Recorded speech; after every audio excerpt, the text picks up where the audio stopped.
Hi all. ഇന്ന് നമ്മൾ സംസാരിക്കാൻ പോകുന്നത് നമ്മുടെ നിത്യജീവിതത്തിന്റെ ഭാഗമായ എന്നാൽ ഇന്ന് ഏറെ ചർച്ച ചെയ്യപ്പെടുന്ന ഒരു വിഷയത്തെക്കുറിച്ചാണ്. മിൽക്ക്. കുട്ടിക്കാലം മുതൽക്കേ നമ്മൾ കേൾക്കുന്നതാണ് പാല് കുടിച്ചാലേ വളരുള്ളൂ, പാല് കുടിച്ചാലേ ബലം വെക്കുള്ളൂ എന്നൊക്കെ. എന്നാൽ ശരിക്കും ഈ പാല് അമൃതാണോ അതോ വിഷമാണോ? സത്യാവസ്ഥ എന്താണെന്ന് നമുക്ക് നോക്കാം. So once again welcome back to ബെഞ്ചാര ഈറ്റുൽ ക്ലബ്.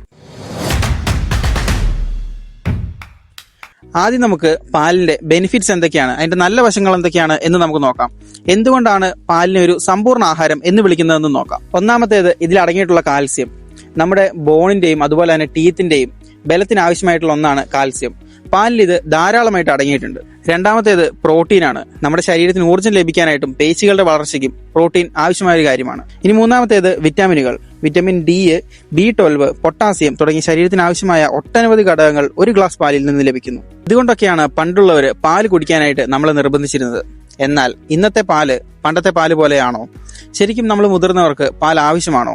ഇവിടെയാണ് കഥ മാറുന്നത്. ഇനി നമുക്ക് പാലിന്റെ ദോഷവശങ്ങൾ എന്തൊക്കെയാണെന്ന് നോക്കാം. The demerits of milk. പാല് കുടിക്കുന്നതുകൊണ്ട് നമുക്കുണ്ടാവുന്ന 5 ഡീമെറിറ്റ്സിനെ കുറിച്ച് നമുക്ക് നോക്കാം. അതിലൊന്നാമത്തേതാണ് ലാക്ടോസ് ഇൻടോളറൻസ്. നിങ്ങളിൽ എത്ര പേർക്ക് പാല് കുടിച്ചു കഴിഞ്ഞാൽ വയറ് വീർക്കുകയോ ഗ്യാസ് ഉണ്ടാവുന്നതായിട്ടൊക്കെ തോന്നുന്നുണ്ട്? ഇതിനെയാണ് നമ്മൾ ലാക്ടോസ് ഇൻടോളറൻസ് എന്ന് വിളിക്കുന്നത്. പാലിൽ അടങ്ങിയിരിക്കുന്ന പഞ്ചസാരയാണ് ലാക്ടോസ്. ഇതിനെ ദഹിപ്പിക്കാനായിട്ട് ലാക്ടേസ് എന്ന് പറയുന്ന ഒരു എൻസൈം വേണം. കുഞ്ഞുങ്ങളിൽ ഇത് ധാരാളമുണ്ട്. എന്നാൽ നമ്മൾ വളരും തോറും ഇതിന്റെ അളവ് നമ്മളിൽ കുറഞ്ഞു വരും. ഇന്ന് ലോകത്തിലുള്ളതിൽ 65% ആളുകൾക്കും പാല് ദഹിപ്പിക്കാനുള്ള കഴിവ് ഇല്ല എന്നാണ് പഠനങ്ങൾ പറയുന്നത്. ഇനി രണ്ടാമത്തേതാണ് അസിഡിറ്റിയും എല്ലിന്റെ ബലക്കുറവും. ഇത് കേൾക്കുമ്പോൾ നിങ്ങൾക്ക് അത്ര ഡൈജസ്റ്റിംഗ് ആയിരിക്കില്ല. എന്താണെന്ന് വെച്ച് കഴിഞ്ഞാൽ കാൽസ്യത്തിന് വേണ്ടിയിട്ടാണ് നമ്മൾ പാല് കുടിക്കുന്നത്. എന്നാൽ മൃഗങ്ങളിൽ നിന്നുള്ള പ്രോട്ടീൻ കുടിക്കുന്നതോടുകൂടി നമ്മുടെ ശരീരത്തിൽ അസിഡിറ്റി ഉണ്ടാവുന്നു. ഈ അസിഡിറ്റി കുറയ്ക്കാൻ വേണ്ടിയിട്ട് നമ്മുടെ ശരീരം എന്ത് ചെയ്യും? നമ്മുടെ എല്ലുകളിൽ അടങ്ങിയിരിക്കുന്ന കാൽസ്യം വലിച്ചെടുത്തിട്ട് ഇതിനെ ദഹിപ്പിക്കും.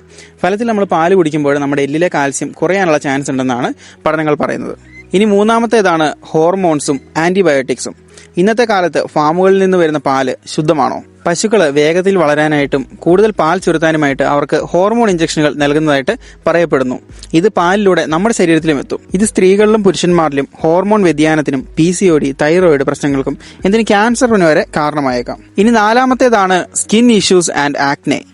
മുഖക്കുരു മാറാത്തവരോട് ഡോക്ടർമാർ ആദ്യം പറയുന്നത് നിങ്ങൾ പാൽ ഒഴിവാക്കൂ എന്നാണ്. പാലിലെ ഇൻസുലിൻ പോലുള്ള ഘടകങ്ങൾ നമ്മുടെ ശരീരത്തിലെ എണ്ണമയം കൂട്ടാനായിട്ടും നമ്മുടെ സ്കിന്നിന് ഇഷ്യൂസ് ഉണ്ടാവാനായിട്ടും കാരണമാണ്. ഇനി അഞ്ചാമത്തേതാണ് അമിതവണ്ണവും കൊളസ്ട്രോളും. നമ്മുടെ പാലിൽ ധാരാളം സാച്ചുറേറ്റഡ് ഫാറ്റ് അടങ്ങിയിട്ടുണ്ട്. ഇത് കൊളസ്ട്രോൾ കൂട്ടാനായിട്ടും ഹൃദ്രോഗങ്ങളിലേക്കും നമ്മളെ നയിക്കും. പ്രത്യേകിച്ച് ഇന്നത്തെ കാലത്ത് ആളുകൾക്ക് വ്യായാമം കുറവായിരിക്കുന്ന സാഹചര്യത്തിൽ. ഇപ്പൊ നിങ്ങളുടെ മനസ്സിലേക്ക് സ്വാഭാവികമായിട്ടും ഒരു ചോദ്യം വരും. പാൽ നിർത്തിക്കഴിഞ്ഞാൽ നമ്മുടെ ശരീരത്തിന് ആവശ്യമായ കാൽസ്യം എവിടെ നിന്ന് വരും? ഈ പാലിന് ഒരു പകരക്കാരനുണ്ടോ എന്ന്. തീർച്ചയായിട്ടും നമുക്ക് ഈ പാലിനൊരു പകരക്കാരനുണ്ട്. നമുക്ക് അതാരാണെന്ന് നോക്കാം. അതിലൊന്നാമത്തേതാണ് കോക്കനട്ട് മിൽക്ക്. നമ്മുടെ നാട്ടിൽ സുലഭമായ പാലിനേക്കാൾ രുചികരമായ ഓപ്ഷൻ. ഇതിൽ നല്ല കൊഴുപ്പുണ്ട്, തലച്ചോറിനും ഹൃദയത്തിനും നല്ലതാണ്. ഇനി അടുത്തതാണ് ആൽമണ്ട് മിൽക്ക്. ഇതിൽ കലോറി വളരെ കുറവാണ്, ധാരാളം വിറ്റമിൻ ഇയും അടങ്ങിയിട്ടുണ്ട്.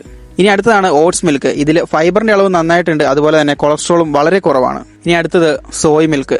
ഇതിൽ പശുവിൻ പാലിൽ അടങ്ങിയിട്ടുള്ള അത്ര തന്നെ പ്രോട്ടീൻ ഇതിലും അടങ്ങിയിട്ടുണ്ട്. ഇനി നമുക്ക് കാൽസ്യം കിട്ടാനായിട്ട് എന്ത് കഴിക്കണമെന്ന് നോക്കാം.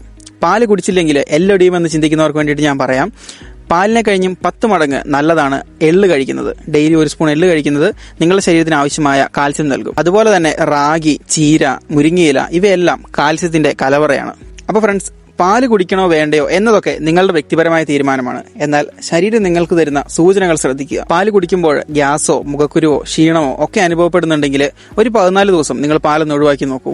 മാറ്റം നിങ്ങൾക്ക് തന്നെ അറിയാൻ സാധിക്കും. ഹെൽത്ത് കോൺഷ്യസ് ആയിട്ടുള്ളവർക്ക് ബെഞ്ചാര ഈറ്റുൽ ക്ലബിന്റെ ഈ ചെറിയ നിർദ്ദേശങ്ങൾ ഉപകാരപ്രദമാണെന്ന് ഞാൻ വിശ്വസിക്കുന്നു. അപ്പോൾ വീഡിയോ ഇഷ്ടപ്പെടുന്നുണ്ടെങ്കിൽ മറ്റുള്ളവരിലേക്ക് ഷെയർ ചെയ്ത് കൊടുക്കുക. ഇനി നിങ്ങൾക്ക് ഇതിനെക്കുറിച്ചുള്ള അഭിപ്രായങ്ങൾ കമന്റ് ആയിട്ട് രേഖപ്പെടുത്തുക. അപ്പോൾ മറ്റൊരു വീഡിയോ ആയിട്ട് വീണ്ടും കാണുന്നവരെ സൈനിങ് ഔട്ട്.